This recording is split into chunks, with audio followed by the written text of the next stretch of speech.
The crack of a rifle split the Arizona desert silence like thunder, and former Union cavalry officer Jack Brennan threw himself sideways as the bullet whined past his ear.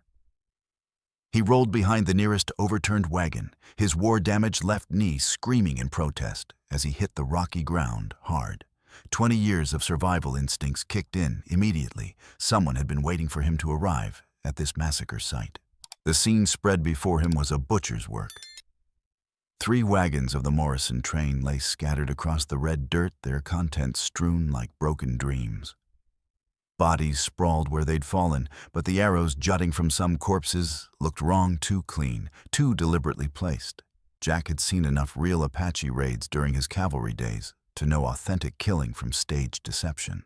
Another shot cracked out, splintering wood inches from his head. As Jack pressed himself deeper into cover, his mind flashed unbidden to Cedar Creek, the day his failure to spot Confederate snipers had cost 23 good men their lives.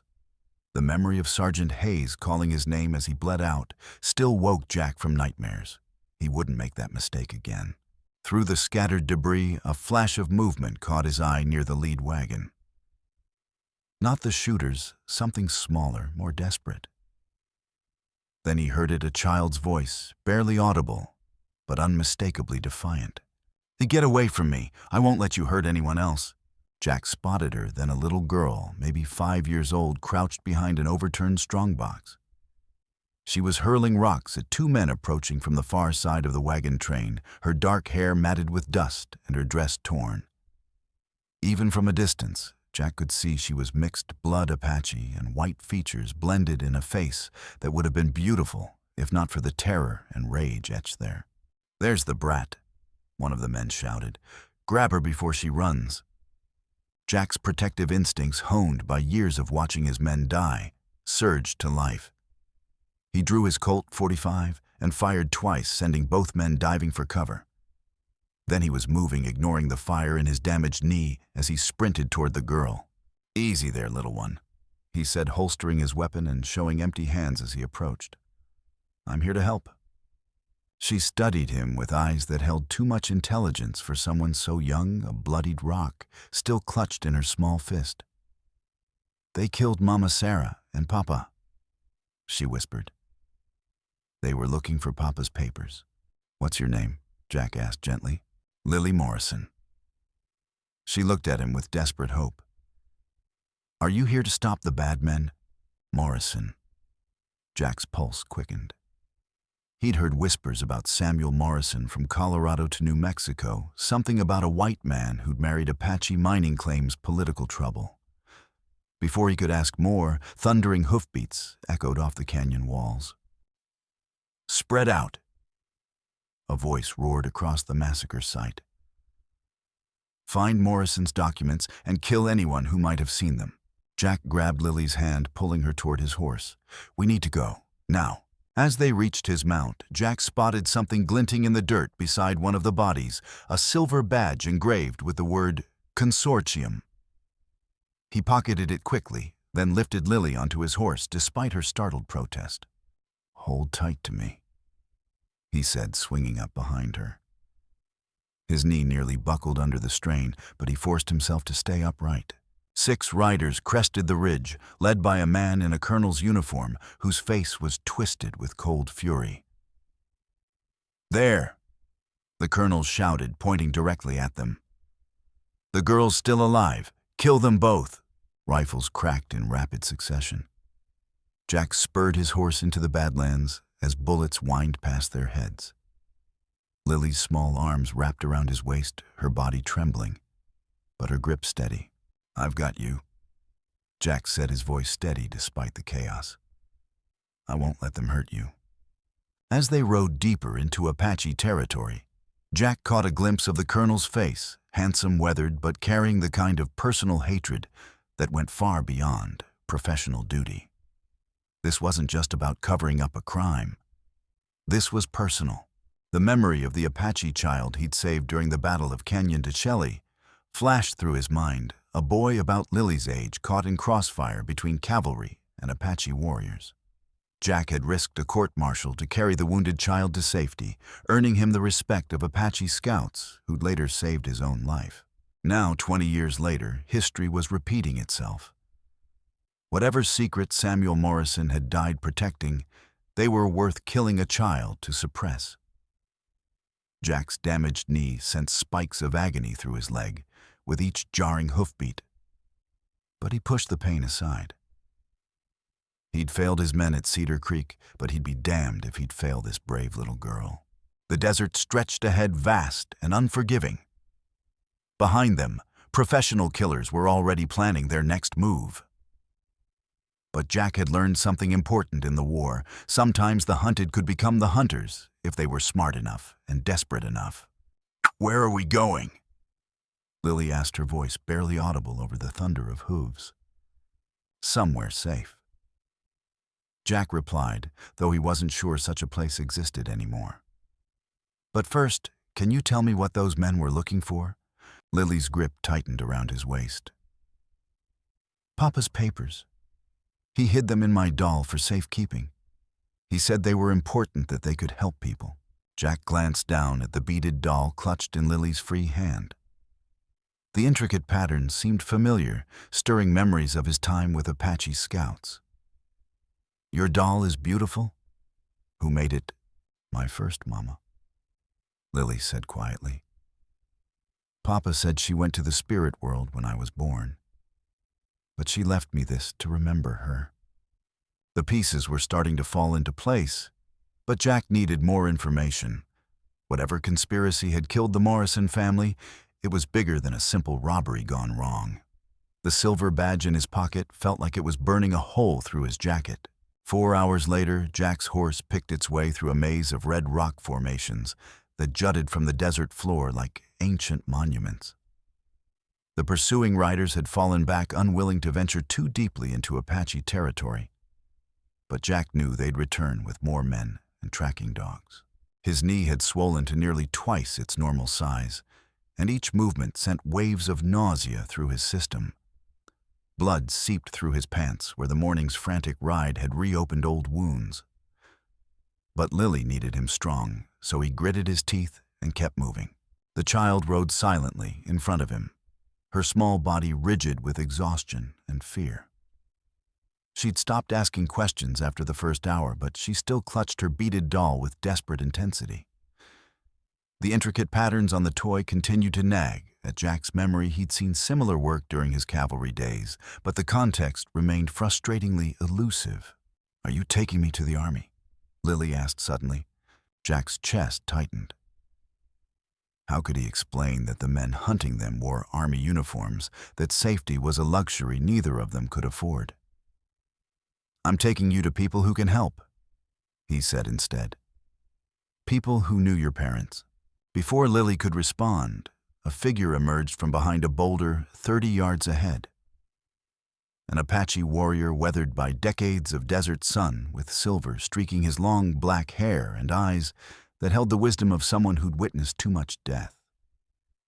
He carried a well-maintained rifle and moved with the fluid grace of a natural predator. Jack's hand instinctively moved to his sidearm. But something in the Apache's posture reminded him of Little Hawk, the tracker who'd saved his life during the Battle of Canyon de Chelly. The man raised his free hand in a gesture that might have been peaceful. "You run from the false soldiers," the Apache said in accented but clear English. It wasn't a question. "They're killers wearing uniforms," Jack replied, keeping his voice steady. "They murdered this child's family." The Apache's eyes narrowed as he studied them. When his gaze fell on Lily's doll, something flickered across his weathered features, recognition mixed with old pain. "I am Ayana," he said. "Those killers came to my grandson's village 3 days ago. They murdered women and children, left our arrows in the bodies to make white men think we started new war." His voice carried controlled grief. "But their arrows were made by white hands learning Apache ways to deceive." Jack felt understanding dawn. "You're tracking them." "I track them for justice that white law will never provide," Ayana confirmed. My grandson, Little Bear, was only 7 summers old when they butchered him. His eyes fixed on Lily with intense interest. But Storm comes from the west. We need shelter. He gestured toward dark clouds building on the horizon. These rocks have sacred caves, where my people have hidden from enemies for generations. We can speak safely there. Jack weighed his options. Trust an Apache tracker hunting the same killers, or face the storm alone with a wounded knee and traumatized child. During the war, he'd learned to read character quickly. Something in Ayana's manner reminded him of Little Hawk, the same honor, the same quiet strength. "Lead the way," Jack said. As they rode toward the rock formations, Jack noticed Ayana's frequent glances at Lily's doll.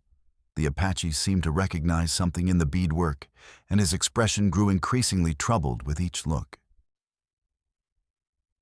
"You know that pattern," Jack observed as they approached a cave entrance carved into the cliff face by centuries of wind and water. Ayana nodded slowly, his voice heavy with old pain. "My daughter Maria made beadwork like this. She learned the sacred patterns from her grandmother designs that tell stories of our people's connection to the earth spirits." He paused, studying Lily more intently. "But Maria left our tribe 20 years ago to marry a white man. She said he was different from other whites, that he respected our ways and wanted to protect our lands." The cave system was more extensive than Jack had expected, with chambers deep enough to provide protection from both weather and human threats. As they settled in for the night, Jack noticed how Ayana's movements became more deliberate whenever he looked at Lily, as if he were solving a puzzle that had haunted him for decades. "What was your daughter's married name?" Jack asked quietly, while Lily explored the cave's inner chambers. "Maria Morrison." Ayana replied, and Jack felt the pieces clicking into place. "She took her husband's name when she married. I was angry, then thought she was betraying her people for white man's promises. But now," he gestured toward the approaching storm, his eyes never leaving Lily's small form. "Now I think the earth spirits have brought her child to me when she needs protection most. Look at her face. She has Maria's eyes, Maria's stubborn chin." Jack studied Lily more carefully and saw what Ayana meant. The child's features held a delicate beauty that spoke of mixed heritage. But more than that, there was something in her expression that suggested intelligence and determination beyond her years. "She's your granddaughter," Jack said quietly. Ayana's eyes filled with tears he refused to shed. "I believe so. And I failed to protect her mother. I will not fail to protect her." Outside, the storm struck with desert fury. Wind howled through stone passages, while lightning illuminated the cave entrance in violent flashes. Jack tended to his swollen knee, while Ayana maintained watch, moving silently between the cave mouth and deeper chambers where Lily had finally fallen asleep. "Why did you really leave the cavalry?" Ayana asked during a brief lull in the storm. Jack was quiet for a long moment. "I failed my men at Cedar Creek. 23 good soldiers died because I missed the signs of a Confederate ambush. But also," he paused, remembering, "I saved an Apache child during the battle, a boy caught in crossfire. My superior officers wanted to court-martial me for aiding the enemy." "What was the boy's name?" "I never learned it. But one of your scouts, Little Hawk, he thanked me afterward. Said his people would remember." Ayana's expression softened. "Little Hawk was my brother. The boy you saved was his son. He spoke of you often, the white soldier who chose to protect Apache life when he could have looked away." "I just did what was right," Jack said. "As you do now," Ayana replied. "The earth spirits have brought you to us again when we need you most." As the storm raged outside, Jack felt a shift in their relationship. They were no longer just strangers thrown together by circumstance. They were allies bound by shared purpose and mutual respect. "Tell me about the men who killed your grandson," Jack said. Ayana's face hardened. They came at dawn when the village was waking. They wore army uniforms but moved like civilian killers. They shot the men first, then the women, then the children. My grandson tried to run, but they caught him by the stream. His voice broke slightly. They left Apache arrows in the bodies, but the wounds were made by white men's bullets first. How do you know? Because I found the spent cartridges. Army ammunition, not Apache arrows. Someone wanted it to look like internal Apache violence, or perhaps like we were killing our own people in some ritual. Jack pulled out the silver badge he'd found at the massacre site. Have you ever seen this before? Ayana studied the badge, his expression growing grim. Consortium. It means partnership in the white man's language. But I have heard this name whispered in trading posts. They say it is a group of powerful men who buy and sell land like horses. And they're willing to kill children to protect their profits. Jack said, yes, but there is more. The attacks on both Apache villages and white settlements, they serve a purpose. They make both peoples afraid, make them demand protection from the government. And when the government steps in, they seize more land in the name of public safety. Jack finished. It's brilliant and evil. As dawn approached, they prepared to leave the cave. But first, Ayana knelt beside Lily and spoke softly in Apache, his hands moving in ritual gestures. The child listened intently, then replied in the same language. What did you tell her? Jack asked. I told her the story of the two eagles, one white, one Apache, who learned to fly together instead of fighting over territory. It is a story my daughter loved. Ayana's voice was filled with wonder, and she knew it. She recited the ending from memory. Lily looked up at them both, her eyes bright with intelligence. Mama taught me that story. She said someday I would need to be like the two eagles flying between both my peoples. Jack felt his throat tighten. This child carried more than just her parents' love. She carried their dreams for a better future. And now those dreams were in mortal danger. We need to move, Ayana said, scanning the horizon. They will come with tracking dogs soon. I can smell them on the wind. As they prepared to leave the cave, Jack noticed something that made his pulse quicken. The doll's fabric showed a small tear from yesterday's frantic escape, revealing that the toy wasn't simply stuffed with cotton. The edge of carefully folded papers was visible through the opening, wrapped in what looked like oiled leather for protection. Lily, he said gently, may I examine your doll? I think there might be something inside that could help us understand why those men are hunting us.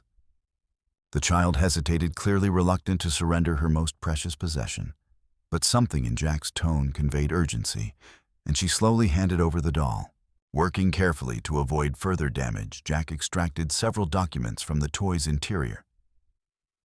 What he found made his breath catch in his throat. Official mining documents bearing elaborate government seals, a deed to what appeared to be Colorado's largest silver mine, and correspondence marked with letterhead reading, Morrison Silver Consortium. The papers were signed by Samuel Morrison and dated just weeks before his death. But it was Ayana's reaction that truly alarmed Jack. The Apache's face went pale beneath his weathered features, and he spoke rapid words in his native language that sounded like prayers or curses. These are not just mining papers. Ayana said, his voice tight with controlled anger. They are death warrants for my people. Look at the maps, every sacred site, every water source, every piece of land that feeds our families. All marked for seizure. Jack studied the documents more carefully. The deed wasn't just for mining rights. It included vast tracts of land supposedly protected by federal treaty. But the dates didn't match up. According to these papers, the Morrison Silver Consortium had been granted mining rights to lands that were still officially designated as Apache territory. This is evidence of massive fraud. Jack said, his voice barely above a whisper. Someone's been forging government documents to steal treaty-protected lands on an industrial scale. More than that, Ayana said grimly. Look at this correspondence. It mentions new steam-powered mining equipment machines that can extract silver faster than ever before. They are not just stealing our land, they are planning to destroy it completely. As if summoned by their conversation, the distant baying of hunting dogs echoed across the desert. Their pursuers had returned with professional tracking support. We go now, Ayana said, shouldering his rifle. But understand, these papers are about more than stealing land. They are about keeping war between our peoples alive. Someone profits greatly from that war, and they will kill anyone who threatens their blood money. Jack carefully folded the documents and placed them inside his jacket next to the silver badge.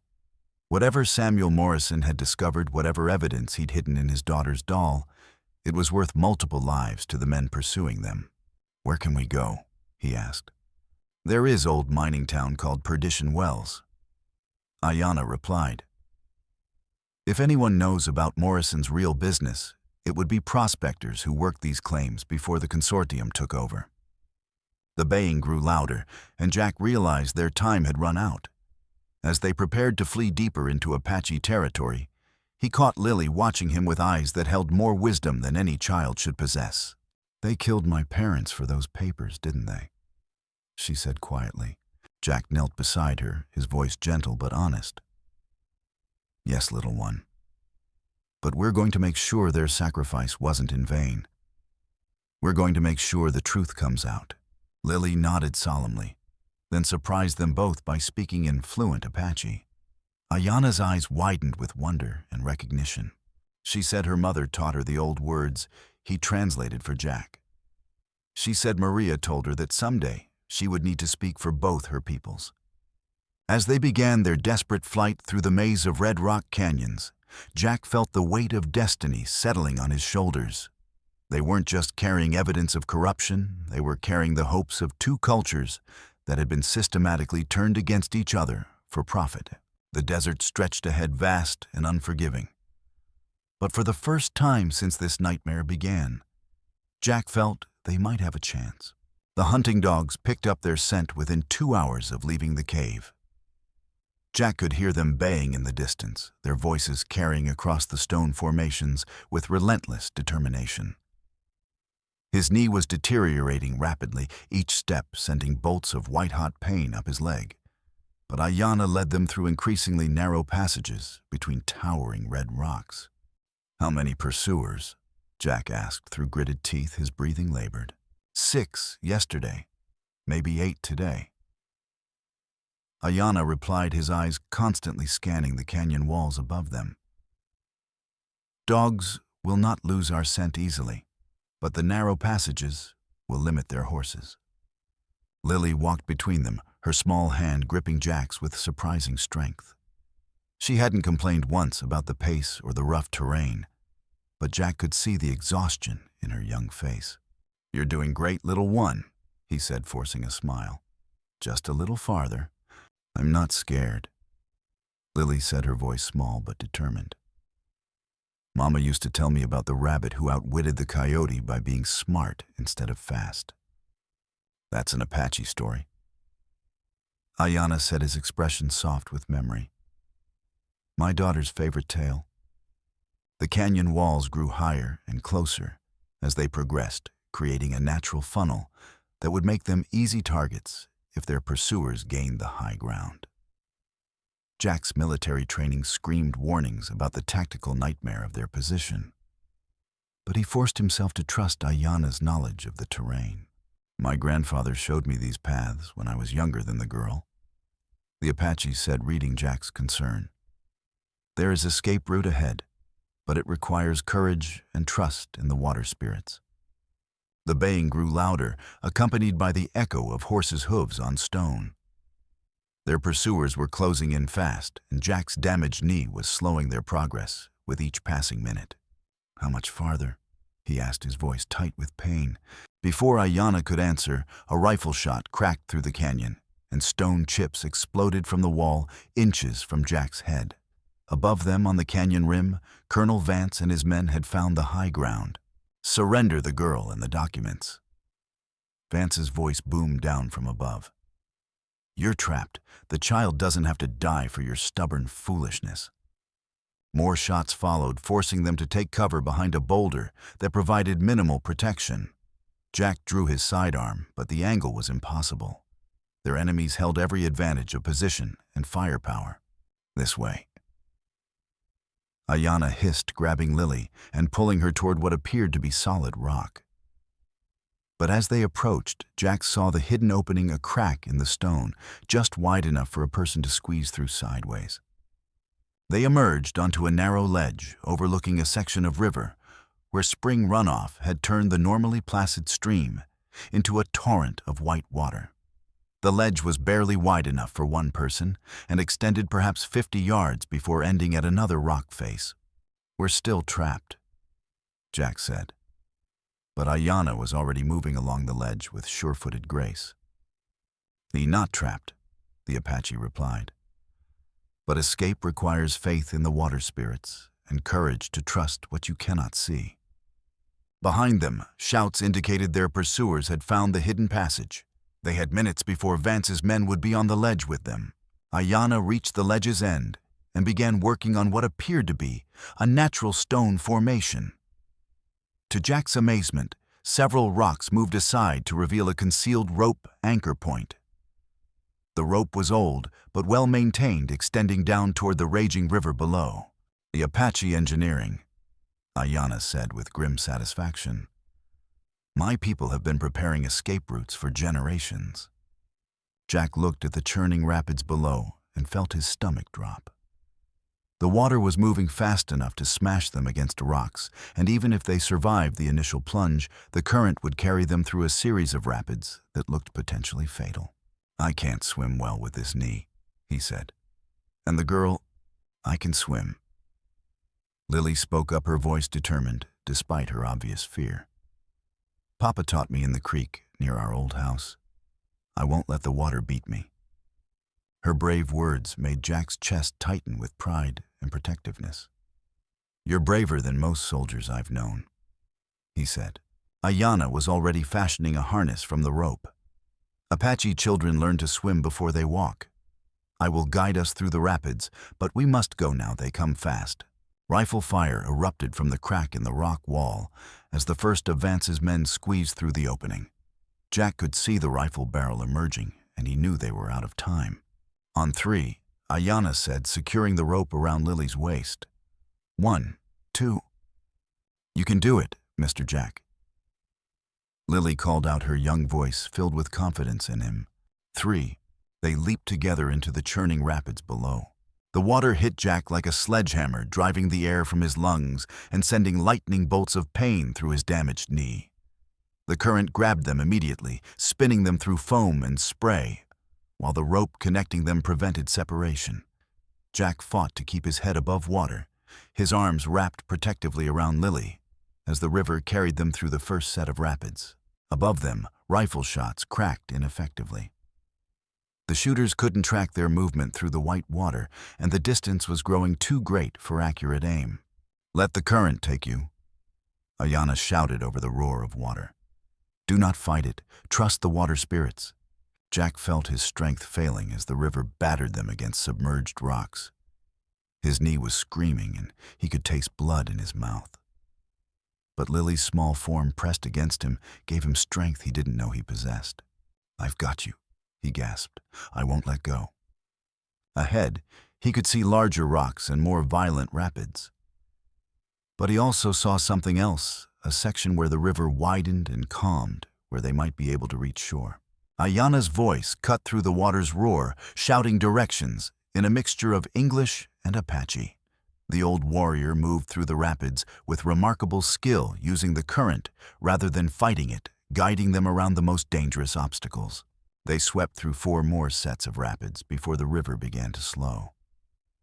Jack's vision was blurring from blood loss and exhaustion, but he could see Ayana guiding them toward a sandy beach on the far side of the river. Almost there. Lily called out, her voice filled with encouragement. "You're doing great, Mr. Jack." They dragged themselves onto the shore, all three of them coughing up river water and shaking from cold and exhaustion. Jack collapsed on the sand, his knee throbbing with renewed intensity. Blood seeped through his pants, where rocks had opened new wounds. "They cannot follow us here," Ayana said with satisfaction, scanning the canyon walls above them. "Dogs lost our scent in the water, and they must ride many miles around to reach this place." Jack managed to sit up, water streaming from his clothes. "That was incredible. How did you know about the rope? Apache hunting parties have used these routes for generations." Ayana replied. "My grandfather told me that water is the earth's way of washing away the tracks of those who need to disappear." Lily squeezed water from her doll, her expression concerned. "Are the papers still safe?" Jack checked his jacket and found the documents still secure in their oiled leather wrapping. "They're safe. Your parents protected them well." "Where do we go now?" Lily asked. Ayana pointed toward a distant smudge on the horizon. "Predition Wells. If anyone knows about Morrison's real business, it would be old prospectors who worked these claims before the consortium took over." As they began their trek across the desert toward the ghost town, Jack felt a strange mixture of hope and dread. They had escaped immediate pursuit, but he knew men like Vance didn't give up easily. And somewhere ahead, more answers waited, answers that might cost them their lives. The ghost town of Predition Wells squatted in the desert, like a sun-bleached corpse, its abandoned buildings bearing witness to the boom and bust cycle that had shaped the American frontier. Jack, Ayana, and Lily approached the settlement at midday, their clothes still damp from the river crossing and their water supplies dangerously low. "Looks dead." Jack said, his knees sending sharp jolts of pain with each step. "Ghost towns sometimes have living ghosts." Ayana replied, studying the empty streets with practiced wariness. "Men who hide from law, from enemies, from their own dark deeds." Most of the buildings were empty, their windows staring like hollow eyes across the dusty main street.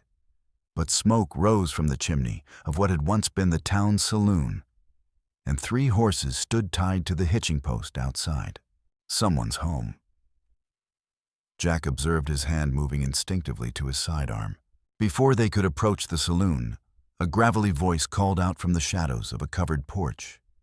"You folks look like you've been through hell and back twice over." The speaker was an elderly man, maybe 70, with the gnarled hands and permanent squint of someone who'd spent decades working under the merciless desert sun. He wore the patched clothes of a prospector, but his eyes held the sharp intelligence of someone who'd survived by reading people and situations. "We're looking for information," Jack said carefully, "about the Morrison family and their mining operation." The old man's expression grew somber. "Name's Ezra Hutchins. Been working claims around here for near 40 years. And I'm thinking you folks are the ones everyone's been looking for." "What do you mean?" Jack asked. Instead of answering, Ezra beckoned them inside the saloon. The interior was surprisingly well maintained, with clean glasses behind the bar and fresh sawdust on the floor. On a table in the corner sat a leather portfolio tied with string. "Samuel Morrison came through here about 6 months ago," Ezra said, moving to the portfolio. "Scared as I'd ever seen a man be. Said he discovered something that was going to get him killed, but he had to try to expose it anyway."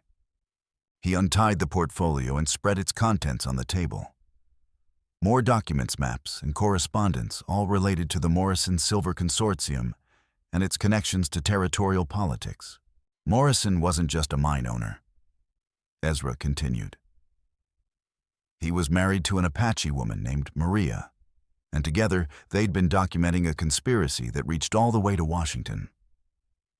Someone's been forging government documents to steal Apache land, then using new steam-powered mining equipment to extract silver faster than ever before."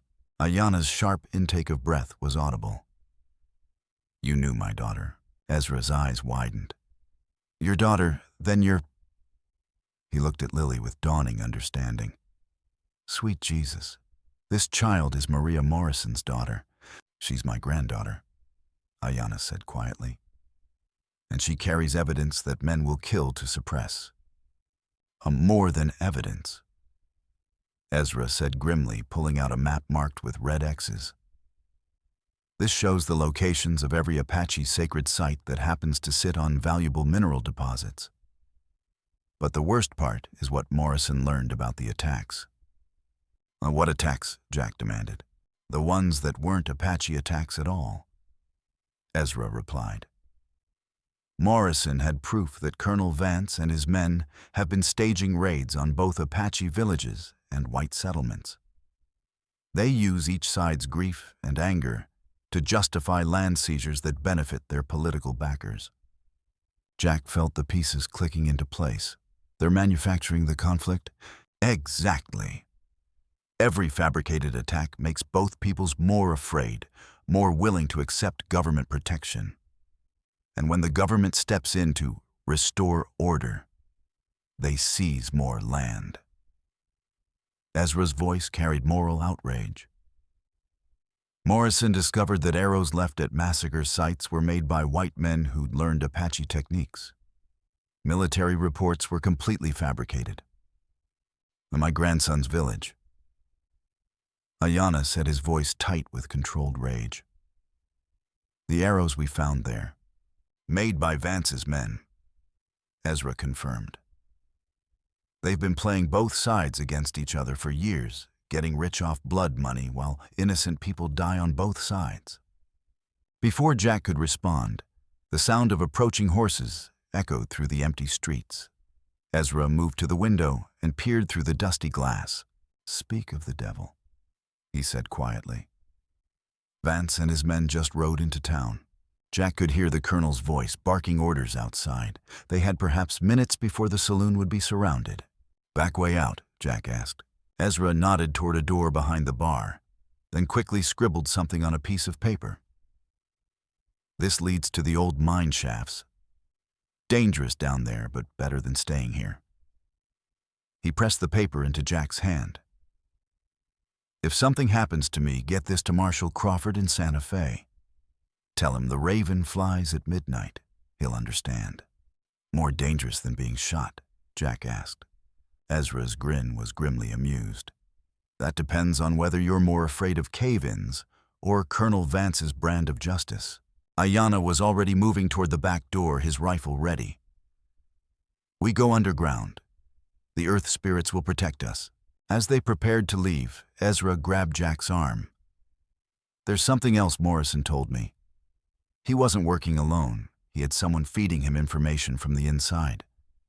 Someone who's been documenting these fake attacks and forged documents. Who?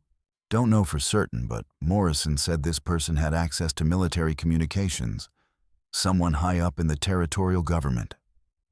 The front door exploded inward as Vance's men forced their way inside. Jack grabbed Lily and followed Ayana through the back exit, leaving Ezra to face their pursuers alone. Tell them I never saw nothing, the old prospector called after them. And tell them Ezra Hutchins died owing nothing to any man.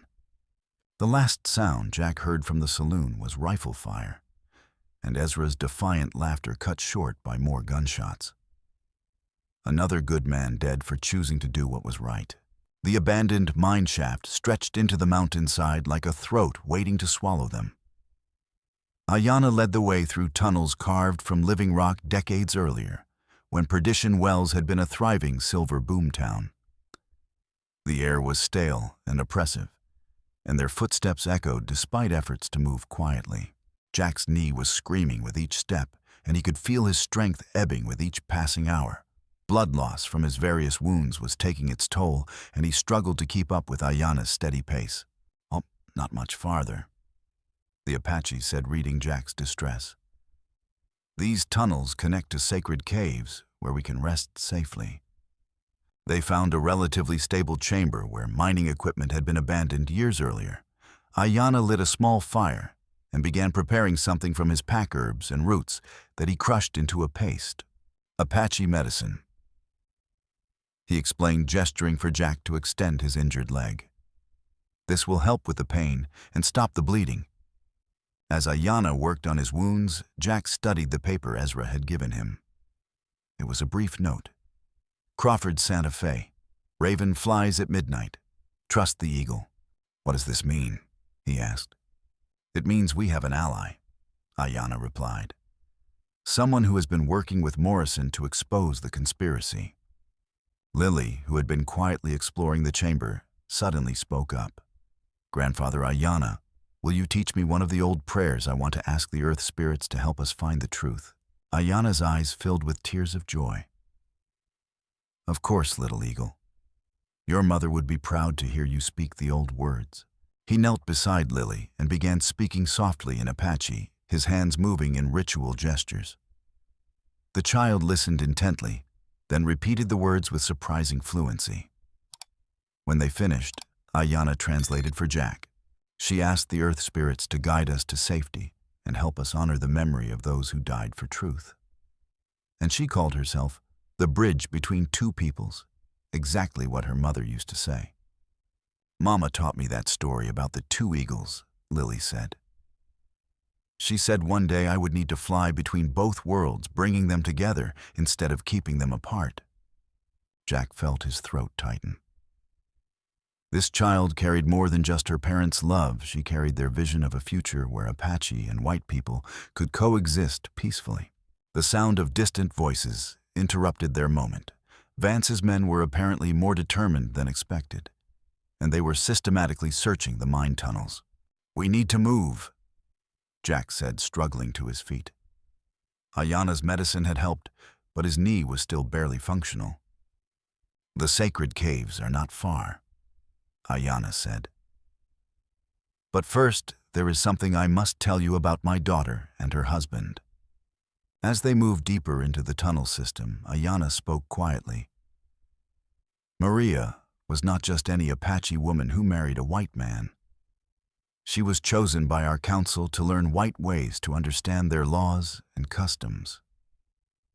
When she married Morrison, it was not just for love. It was to protect our people by understanding our enemies." "She was working undercover," Jack realized. "She was building bridges," Ayana corrected. And Morrison understood this. Together they gathered evidence of the corruption, the lies, the manufactured hatred. But someone discovered what they were doing. Vance, perhaps. Or perhaps someone even more powerful. Ayana's expression grew troubled. "Before Maria died, she sent word to our people. She said the evidence must be protected, that her daughter would carry the truth until the right time came to reveal it."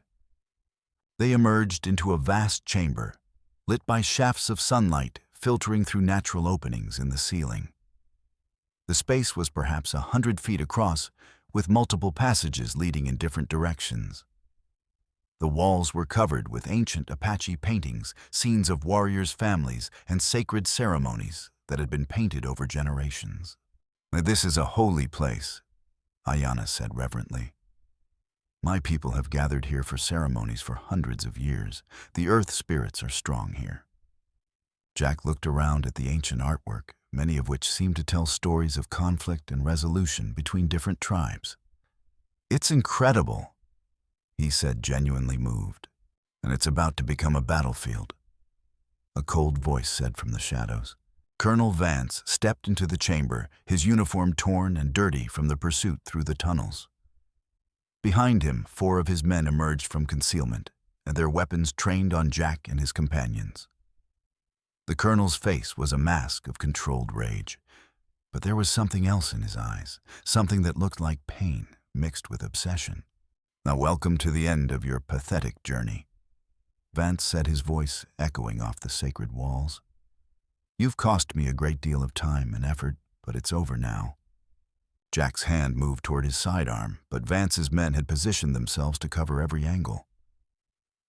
Any sudden movement would result in death for all of them. "Let the girl go." Jack said, his voice steady despite the desperate situation. "She's just a child. Just a child." Vance's laugh was bitter. She's the living proof that everything I've worked for, everything I've sacrificed for, is built on a lie. His eyes fixed on Lily with disturbing intensity. She's Samuel Morrison's heir, and more than that, she's the daughter of the only woman I ever truly loved. Ayana stepped forward, his rifle still in his hands, but pointed at the ground. You will not harm her. I'll do whatever is necessary, Vance replied. But first, you're going to hand over those documents, all of them. The papers won't bring Maria back, Jack said quietly, reading the pain in Vance's eyes. The colonel's composure cracked. What did you say? Maria Morrison. You loved her 20 years ago, didn't you? That's what this is really about. Not politics, not land, not even money. It's about a woman who chose someone else. Vance's face went pale. You don't know anything about what I felt for her. I know you were stationed at Fort Apache. Jack continued. I know you met a young Apache woman who was trying to build bridges between her people and yours. And I know she rejected your marriage proposal to choose Samuel Morrison instead. She chose an idealistic fool over a man who could have given her everything. Vance shouted, his composure completely shattered. I offered her security position, a place in white society where she could have been safe and respected. She chose love over possession, Ayana said quietly. My daughter Maria always followed her heart, not her head. Vance's head snapped toward the Apache elder. Your daughter, you're Maria's father. I am. And you are the man who wanted to cage her spirit instead of letting it fly free. I would have protected her. Vance's voice cracked with 20 years of suppressed pain. I would have given her a life of comfort and safety. Instead, she chose to die, giving birth in some godforsaken Apache camp. She chose to give life instead of taking it. Lily said suddenly, her young voice carrying clearly across the chamber. Papa always said Mama died happy because she lived the life she chose, not the life someone else wanted for her. The simple truth of the child's words hit Vance like a physical blow. He staggered back a step, his rifle wavering as memories flooded back. I loved her first, he whispered. I loved her before she even knew Morrison existed. But she chose him because he promised to help her people, because he fed her naive dreams about peace between the races. She chose him because he saw her as an equal, not a prize to be won, Jack said. And she left behind something beautiful, a daughter who carries the best of both worlds. A daughter who carries evidence that will destroy everything I've built. Vance snarled, his voice hardening again. A daughter who represents the mongrelization of everything pure and strong in this territory. What have you built? Jack asked. Really, a conspiracy based on lies and murder. A fortune built on the graves of innocent people. Vance was quiet for a long moment, his eyes distant. I built order. I built a system that protects white civilization from savagery. I believed that strong leadership required making hard choices, that someone had to have the courage to do what was necessary. You built an empire of hatred, Ayana said. You turned peoples against each other so you and your masters could profit from their blood. My masters? Vance laughed bitterly. You think I'm just a hired killer. You think I don't believe in what I'm doing. He reached into his jacket and pulled out a letter, waving it in the air. This is from Senator Whitmore in Washington. He's the one who created the consortium, who developed the plan to systematically acquire Apache lands. But I'm not his puppet, I'm his partner. And when he becomes president, I'll be territorial governor of the new state of Arizona. Jack felt the final pieces of the puzzle clicking into place. You're not just covering up crimes, you're positioning yourself for political power. Exactly. And Maria's half-breed daughter threatens everything we've worked for. If she lives, if those documents ever see the light of day, our entire political future collapses. Then you'll have to kill us all. Jack said, his hand moving slowly toward his gun. But first answer one question. Was it worth it? Was your political career worth Maria's life? Vance's face twisted with anguish. She didn't have to die if she'd married me. If she'd stayed in the white world where she belonged, she'd still be alive. She died because she chose to create life instead of destroying it. Lily said, her voice filled with the wisdom of someone far older than her years. And she taught me that the strongest people are those who build bridges, not walls.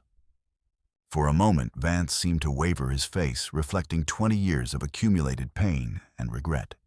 Then his expression hardened again, and Jack saw the moment when the colonel chose damnation over redemption. "I'm sorry, little girl," Vance said, raising his rifle toward Lily. "But I can't let you destroy everything I've sacrificed for. I've lost too many to let you take her." Jack said, his voice filled with steel. He drew his gun in one smooth motion, but Vance's men were already reacting. The chamber erupted in chaos. Gunfire echoed off the sacred walls as Jack rolled behind a rock formation, pulling Lily with him. Ayana disappeared into the shadows, his rifle speaking with deadly precision. "Stay down," Jack shouted to Lily, but the brave child was already moving, grabbing a handful of small stones and hurling them at one of Vance's men to distract him. "Leave my family alone," she cried, her voice echoing with surprising authority. The distraction worked.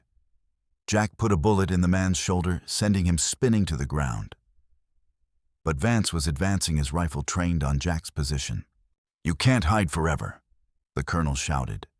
"Give me the girl and the documents, and I'll make your deaths quick." "Never," Jack replied, firing back. But he was running low on ammunition, and his wounded knee made it difficult to move quickly. From the shadows, Ayana's voice rose in an Apache war cry. The old warrior had positioned himself above Vance's remaining men, and his rifle fire was devastatingly accurate. But there were still too many of them, grandfather. Lily called out in Apache, her voice carrying clearly across the chamber. "The earth spirits are with us." Jack didn't understand the words, but he understood their effect. Ayana's rifle fire became even more precise, and somehow rocks began falling from the ceiling, apparently loosened by the gunfire, but falling with suspicious accuracy near Vance's men. "Apache tricks," Vance snarled, but Jack could see fear in his eyes. The colonel was beginning to realize that he was fighting not just 3 desperate people, but the accumulated wisdom and skill of an entire culture. The battle raged for what felt like hours, but was probably only minutes. When the smoke cleared, 2 of Vance's men were dead, 1 was wounded, and the last had fled into the tunnels. Only Vance remained, his rifle pointed at Jack's head. "It's over," the colonel said, his voice filled with finality. "You fought well, but you can't win against the inevitable." "You're right," Jack said, his voice steady despite the desperate situation. "I can't win, but I can make sure the truth survives." He pulled out the documents from his jacket and held them up. "These papers contain everything, all the evidence of your conspiracy, all the proof of your crimes. Even if you kill us, the truth will come out. Not if I burn them." Vance said, his eyes lighting up with cruel satisfaction. "Go ahead," Jack replied. "Burn them, but you'll never find all the copies." Vance's face went pale. "What copies?" "The ones Morrison sent to newspaper editors in Denver and Santa Fe. The ones he gave to federal marshals. The ones he hid in places you'll never find." Jack smiled grimly. "Did you really think a man that careful would keep all his evidence in one place?" "You're lying," Vance said, but his voice lacked conviction. "Am I? How do you think Marshal Crawford found us so quickly? How do you think he knew to look for us in these caves?" As if summoned by Jack's words, a new voice spoke from the entrance to the chamber. "Because I've been tracking this conspiracy for months." Marshal Crawford stepped into the chamber, his badge gleaming in the filtered sunlight. Behind him, 6 deputy marshals emerged from the tunnels, their weapons trained on Vance. "Marshal Crawford," Vance said, his voice carefully neutral. "What brings you to this sacred place?" "Evidence," Crawford replied, his voice carrying the authority of legitimate law. Evidence that you've been staging attacks on both Apache villages and white settlements. Evidence that you've been forging government documents and murdering anyone who threatens to expose your conspiracy. I don't know what you're talking about, Vance said, but his voice was shaking now. We have witnesses, Crawford continued. Apache survivors who saw white men using their arrows to kill their own people. We have documents, copies of everything Samuel Morrison gathered before you had him murdered. And we have the testimony of a dying prospector who managed to get word to us before your men silenced him. Jack felt a surge of hope. Ezra made it long enough to send a message, Crawford confirmed. The raven flies at midnight, just like Morrison taught him to say. Ezra Hutchins was a good man, Colonel. He didn't deserve to die for telling the truth. Vance looked around, desperately calculating odds. He was outnumbered and outgunned, but Jack could see the desperation in his eyes. A man who'd committed genocide wasn't likely to surrender peacefully. You don't understand, Vance said, his voice taking on a pleading quality. Without strong leadership, this territory will tear itself apart. The Apache and whites will never coexist peacefully. Someone has to make the hard choices. The only choice here is whether you surrender peacefully, Crawford replied. It's over, Colonel. Your conspiracy is exposed, and Senator Whitmore is already under investigation in Washington. Instead of surrendering, Vance suddenly swung his rifle toward Lily. If I can't save this territory from chaos, then at least I can prevent it from getting worse. Time seemed to slow. Jack saw the rifle barrel swinging toward the child, saw his own damaged knee buckle as he tried to throw himself between them. Then multiple shots rang out almost simultaneously. Vance's rifle fired wide as 3 bullets struck him, one from Jack's pistol, one from Ayana's rifle, and one from Crawford's gun. The colonel stumbled backward, his weapon clattering to the stone floor. But in his final moments, Vance's obsession drove him to one last, desperate act. As he fell, he grabbed for Jack's ankle, trying to drag him down toward a crevice in the cave floor that dropped into darkness. If she lives, everything I believed in dies with me. Vance snarled, his fingers clawing at Jack's leg. Jack felt himself being pulled toward the edge, his damaged knee unable to support his weight. The irony wasn't lost on him. After surviving the war, surviving years of guilt and wandering, he was going to die in the same place where he'd found redemption. Then strong hands grabbed his shoulders, hauling him back from the brink. Ayana's weathered face appeared above him, filled with determination and concern. I will not lose another member of my family, the Apache said firmly. Vance disappeared into the depths below, his final words echoing from the darkness. Maria, forgive me. I only wanted to protect you. As silence returned to the sacred chamber, Jack found himself on his knees beside Lily, who was shaken but unhurt. Ayana knelt beside them both, his weathered hands gentle as he checked them for injuries. Is it over? Lily asked, her voice small but brave. Marshal Crawford approached them, his expression grim but relieved. The shooting's over, child. But there's still work to be done, justice to be served, truth to be told. What happens now? Jack asked, struggling to his feet with Ayana's help. Now we make sure this never happens again, Crawford replied. The documents you've been carrying are evidence of crimes that reach the highest levels of government. Senator Whitmore and his associates will face federal charges. The stolen Apache lands will be restored, and new treaties will be negotiated that give the Apache people real representation in territorial governance. And Lily, Jack asked. She's the heir to the Morrison Silver Consortium, one of the richest mining operations in the territory. She'll need guardians to protect her interests, make sure she's raised right. Jack looked at Ayana, who nodded slowly. She has family, the Apache said. She has people who will teach her the stories of both her peoples, and she has friends.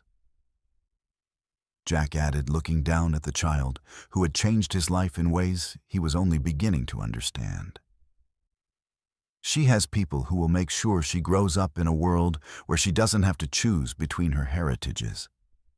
Lily reached up and took Jack's hand in one of hers, Ayana's in the other. I want to learn everything, she said. About Mama's people and Papa's people. And I want to help make sure other children don't have to be scared like I was. That's going to take a long time, Jack warned her. I know, she said seriously. But I think that's what Mama and Papa would want me to do. Mama always said the two eagles had to fly together to see the whole sky. As they prepared to leave the sacred chamber, Jack caught sight of one of the ancient cave paintings, an image of two birds, one dark and one light, flying together across a vast landscape. Below them, figures from different tribes were crossing a bridge toward a shared future. The strongest bridges aren't built with stone and timber, he said quietly. They're built with love and the courage to choose tomorrow over yesterday. 1 year later, Jack stood in the doorway of a newly constructed schoolhouse built in the valley below the sacred caves. The building had been financed by the Morrison Silver Consortium, now managed by a board of trustees that included both Apache and white representatives. Inside, 40 children sat at wooden desks, their faces reflecting the mixed heritage that had once been seen as a source of conflict, but was now becoming a symbol of hope. Lily, now 6 years old, sat in the front row, her hand raised to answer a question about reading. Around her, Apache and white children learned together, their parents gradually overcoming generations of mistrust and fear. The transition hadn't been easy. There had been protests, threats, and even one attack by consortium remnants that had been repelled by a coalition of Apache warriors and white settlers working together. At the back of the room, Ayana helped a young Apache boy with his arithmetic, his weathered face creased with the kind of smile that comes from seeing impossible dreams become reality. The old warrior had become a teacher sharing traditional Apache knowledge, alongside the formal education that Jack provided. Miss Lily, Jack said, would you like to tell the class about your family history project? The girl stood proudly and walked to the front of the room. On the desk beside her was her carefully preserved doll, now displayed in a place of honor. Behind her, a map showed the restored Apache territories and the new mining operations that were now jointly managed by Apache and white workers. My project is about how two peoples can become one family, she said in a clear voice. My first mama was Apache, and my papa was white, and they worked together to prove that love is stronger than hate. Some bad men tried to keep Apache and white people fighting so they could get rich, but my parents collected proof that the bad men were lying. She looked around at her classmates, her eyes bright with confidence. Now, the bad men are gone, and we can all learn together. My grandfather Ayana teaches me that all people are connected like the roots of trees in a forest. And Mr. Jack teaches me that we can choose to make the world better, even when it seems impossible. After school, Jack walked with Lily and Ayana to a small cemetery on a hill overlooking the valley. 4 graves stood in a neat row: Samuel Morrison, Maria Morrison, Colonel Vance, and Ezra Hutchins. The headstones were simple but dignified, each bearing an inscription that told part of the story. Why do we visit his grave, too? Lily asked, pointing to Vance's marker. Because he was part of your story, Jack replied. Understanding why people make wrong choices helps us make better ones. He loved your mother very much, but he let that love turn into something dark and possessive. Ayana knelt beside his daughter's grave and spoke softly in Apache, and then stood and placed a gentle hand on Lily's shoulder. Your mother's spirit soars with the eagles now, he said. She is proud of the bridge you are building between our peoples. As they walked back toward the schoolhouse, Jack pulled out a letter that had arrived that morning. It was from the new territorial governor, confirming that the last of the consortium trials had concluded. Senator Whitmore had been sentenced to 20 years in federal prison, and dozens of his associates had been convicted or forced to resign. The Apache territories had been restored, and new treaties had been signed that guaranteed Apache representation in territorial government. "Will there be more trouble?" Lily asked, reading the concern on Jack's face. "There will always be people who choose hatred over understanding," Jack replied. "But there will also always be people who choose to build bridges instead of walls. And as long as there are more bridge builders than wall builders, we'll be all right." That evening, as Jack prepared for bed in his cabin adjacent to the school, he reflected on the journey that had brought him here. The war had left him broken in body and spirit, carrying the guilt of 23 men who died because of his failure. But a traumatized child and an old Apache warrior had shown him that redemption was possible, that the greatest victories weren't won on battlefields, but in the simple act of choosing love over fear. A soft knock at his door interrupted his thoughts. He opened it to find Lily standing on his porch, her arms wrapped around her precious doll. "I found another letter," she said, holding up a piece of paper. "It was in the very bottom of my doll in a secret pocket I didn't know about." Jack took the letter and read it by lamplight. It was in Samuel Morrison's handwriting, but this one was addressed to him personally. "To the man who protected my daughter. If you are reading this, then Lily has found someone worthy of her trust and love. The mine and all its profits belong to her by right, but I pray that you will help her use this wealth to build the kind of community that Maria and I dreamed of, a place where children can grow up seeing differences as strengths rather than threats. Maria always said that the strongest bridges aren't built with stone and timber, but with love and the courage to choose tomorrow over yesterday. She believed that one day someone would come along who understood that protecting one child was the same as protecting all children, regardless of their heritage. I pray that you are that person. I pray that you will help our daughter build bridges between worlds, and that the future she creates will be worthy of the sacrifice her mother made." The raven has delivered its message. Now it's time for the eagles to soar together. With gratitude and hope, Samuel Morrison. Jack looked at Lily, who was smiling with the quiet confidence of a child who had learned that the world, despite its cruelties, was ultimately worth believing in. "Your papa was a wise man," he said. "I know," she replied. "And he chose the right people to take care of me. You taught me that we can choose to make the world better, even when it seems impossible. And Grandfather Ayana taught me that all people are connected, that we're all part of the same family if we just remember to look for the connections." As Jack watched her walk back to the house she shared with Ayana, he felt something he hadn't experienced in years, the deep satisfaction of a life redeemed. The schoolhouse would continue to grow, the children would continue to learn, and the bridge between two cultures would continue to strengthen with each passing generation. In the distance, the sacred caves stood silent in the moonlight, and their ancient paintings bearing witness to the small, human drama that had played out in their depths. If those stone walls could speak, they might have noted that sometimes the smallest acts of courage create the most lasting changes, and that the most important battles are fought not with weapons, but with the simple decision to choose hope over hatred. The bridge between worlds had been built not with stone and timber, but with love and the courage to choose tomorrow over yesterday. And it would stand for generations to come, a testament to the power of ordinary people to create extraordinary change when they choose to see each other as family rather than enemies. As Jack closed his door and prepared for sleep, he could hear the distant sound of children's laughter carrying on the night wind, Apache and white children playing together under the stars, their voices blending in the timeless music of innocence and hope. It was, he thought, the most beautiful sound in the world. 23 men had died at Cedar Creek because of his failure. But one child had lived, and through her 2 peoples had found their way to peace. In the end, perhaps that was enough. Perhaps that was everything.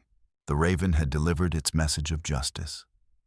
Now the eagles of hope were soaring free, carrying the dreams of 2 peoples toward a shared tomorrow where love would always triumph over hatred, and where bridges would always be stronger than walls.